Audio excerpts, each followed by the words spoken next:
Gilly, good morning to you. How are you? I'm good, thank you. Yourselves? Yeah, pretty good. A proper bang smack opening weekend with plenty of drama and goals. Did it fulfil all of the requirements? Yeah, I mean, it was. It seemed like it was the longest wait ever for the WSL to start. I think obviously after the World Cup, obviously players had a break, not much, but then they went into obviously the Nations League fixtures as well. So it was sort of, yeah, it just seems ages since we played in the World Cup. So yeah, it was nice to see the league kicking off. A couple of the results didn't go the way that I thought they was going to go. But yeah, it had excitement, it had red cards, it had late goals, it had unexpected results too, record-breaking crowds. But yeah, it's really good to be back. You were doing Chelsea Spurs, is that right?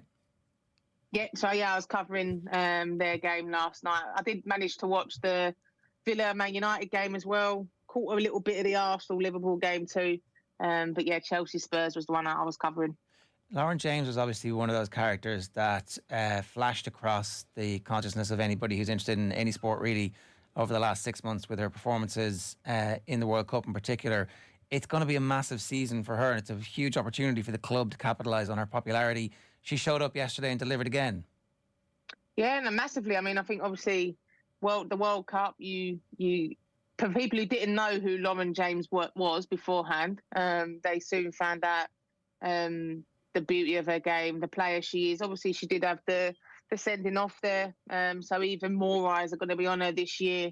Now after that too, but yeah, I mean, she had a bit of a quiet first half, but she still created so much for Chelsea, and she probably could have had two goals before she actually did get her goal, which there was controversy there because the ball, from every angle that we looked at on the cameras, it appeared to cross the line. Nothing was given, and but the Chelsea stayed alive to it, and then Lauren James did eventually put the ball into the back of the net. But yeah, she created so much. I really like the link-up play between her and Mia Official, who started and made her debut yesterday for Chelsea as well and got the first goal. But yeah, I think you're going to see Lauren James now more in a central position, which I think suits her a lot more better than it does in on the wide areas. But yeah, she had a great game yesterday and was player of the game. Gilly, Emma Hayes was kind of interesting about Mia Official and Lauren James after the game because, you know, she was asked, obviously, Mia Official made her debut, scored, lifelong Chelsea fan, so it was like a big deal for her for that to happen. But she was asked about the two players, obviously both quite young as well, and she said that, you know, she would be speaking to both of them after the game because there were things that she saw that she didn't particularly like, and again, it was just that kind of classic Emma Hayes line of, yes, okay, they did the good thing, but also we need to talk about the other bits of their game that weren't great. What were the bits that you think she was talking about? I think maybe off the ball, you know, there was a bit. I mean, I think Mia Official, I think she was tired, especially by the end of the game. It's a completely different standard from the Mexican league that she was playing in to the WSL, the speed, the tempo. But I think it was more potentially the defensive side of things. I did think that Chelsea, they got away with a lot yesterday because of the quality that Tottenham didn't have.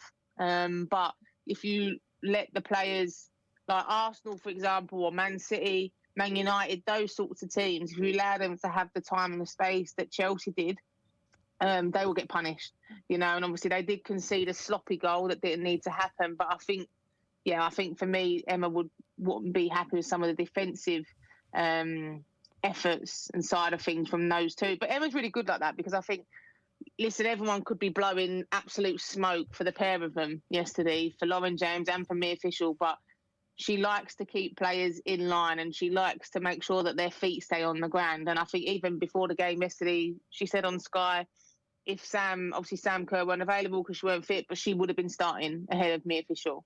So she isn't afraid to say things like that. And I think she just wants it to be a good, long, successful season. It's only one game, and there's still a long, long way to go. After the game as well, there was obviously a lot of controversy about the goal, and you mentioned it, the one that wasn't allowed, and especially in the weekend that we did have in terms of the Liverpool decision in the Premier League, and there's so much back and forth about VAR at the moment.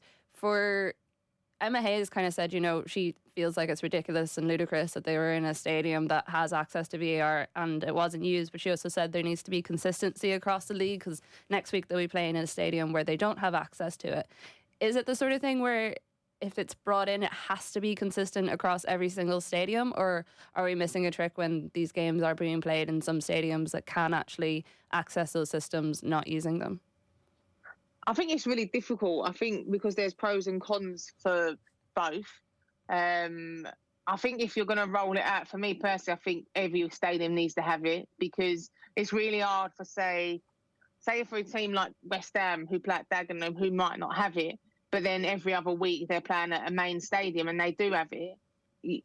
There's a lot to consider, and it does. The game does get changed when you use VAR because of the delays, the stoppages, and even more so for players. Like, obviously, I'm going to talk from a player's point of view here. There's certain things that you could probably get away with when VAR's not there.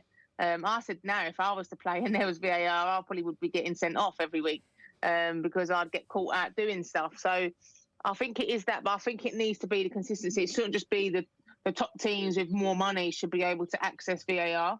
I think it should be every club should be able to have it. But even yesterday, apparently they turned off the goal line technology. That would have solved that issue because that would have been a goal. And if Chelsea never scored the follow-up from Lauren James, then it could have ended a draw yesterday.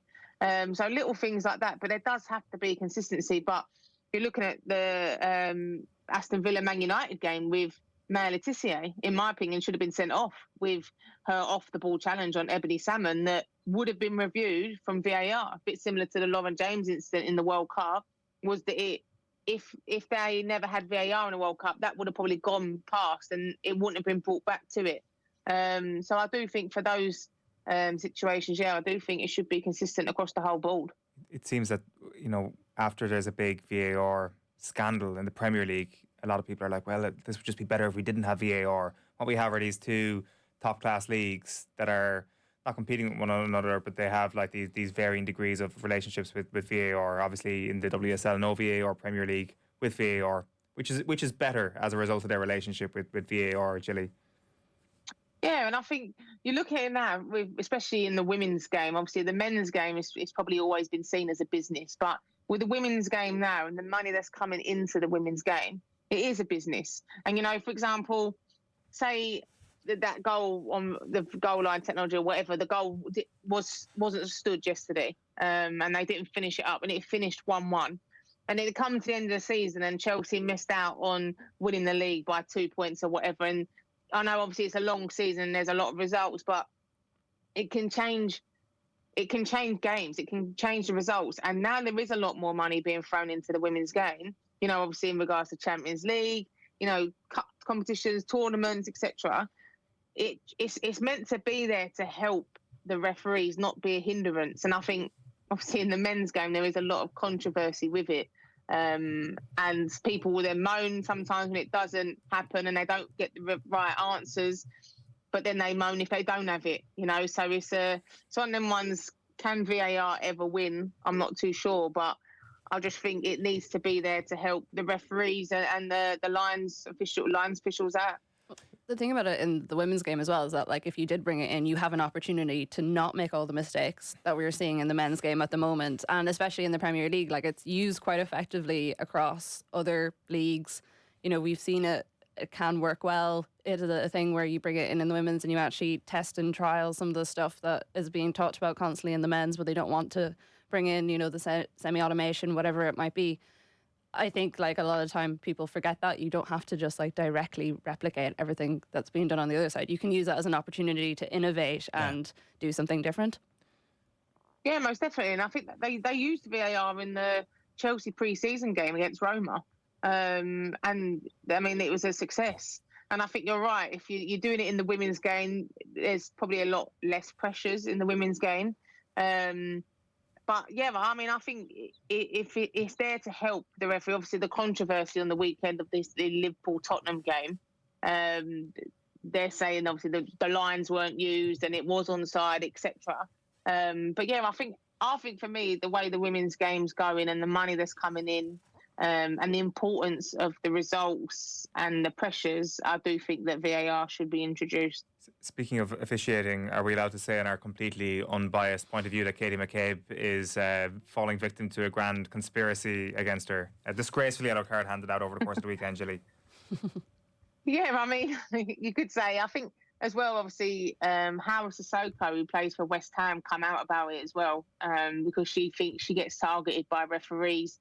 I do think, though, just watching, obviously, I didn't get to catch much of the Arsenal-Liverpool game, but just watching the Villa-Man United game, I mean, there was yellow cards being chucked out early doors. And I think the tolerance this year from referees, they're just not having it. They're not having players mouth back at them. I mean, I saw a yellow yesterday, which for Drew Spence, which the initial tackle wasn't a yellow in my opinion, but she went back at the referee afterwards, and that's what was the yellow card for. And I think referees are just not standing for it this year. But yeah, I do think there will be certain players that will be not targeted, but I think will have a reputation already of being tough tacklers, and maybe the potential ones that they've highlighted that could surround the referee after a decision or are not afraid to give their opinion. But I do think players should be able to talk to referees after a decision, but I just think it's the tone. And obviously it's hard when you're playing in a game. You know, you are emotional, and if something's gone against you, you can be all riled up. I was the worst for it, but I just think you have to play the games with the referees, because ultimately, at the end of the day, they hold the cards and they can make the decisions.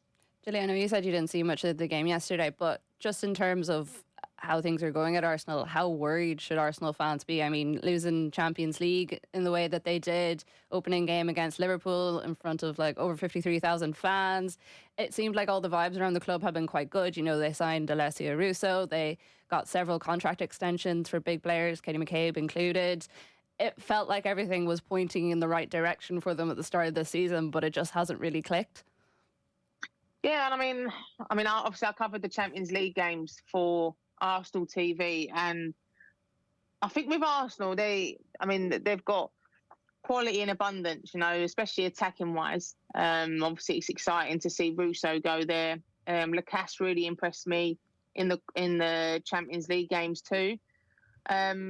I just worry with Arsenal defensively. I think obviously with Leah being out, she's a leader for them. She organises. She's a big player, and obviously then losing Raffaele as well. They've basically got their two main centre-backs out, and I did see the Liverpool goal, and the defending for it in my eyes is poor. I think a target for Arsenal in the off-season should have been to go and sign a goalkeeper, because I don't think if Arsenal want to go all the way, in my opinion, I don't think Zinsberger's good enough to do that. But just defensively, they look very weak. They look vulnerable. And I think there is pressure, you know, because we spoke about it after they got knocked out of the Champions League, and it was sort of like this could be a positive for Arsenal, because now they can have their full focus on just the league and the two cups. You know, they don't have the distraction. They've got a good squad. They've got a big enough squad now because of the recruitment. Obviously, you've got Beth Mead coming back. You've got Miedemar coming back. They're going to be like two new signings. And obviously then they go and lose the opening game of the WSL in front of a record-breaking crowd against a team that they should be beating. So, yeah, I do think the pressure is on Arsenal. But you're looking at last season, Chelsea lost the opening game against Liverpool and went on to win the WSL. So there's going to be a lot of movement, I think, in the WSL this year. And no Europe to distract them as the season goes on. They'll turn it into a positive, right? Well, they've already said that. They've said that, like, you know, it can let them focus on their domestic stuff. They can win the league. But that's exactly the problem, because they went and lost yesterday. But maybe, again, they might have put too much money or too many of their eggs in the Mary Earps basket, which obviously didn't turn out right for them. Gilly, we'll leave it there for this week. Thanks a million. Lovely. Thank you.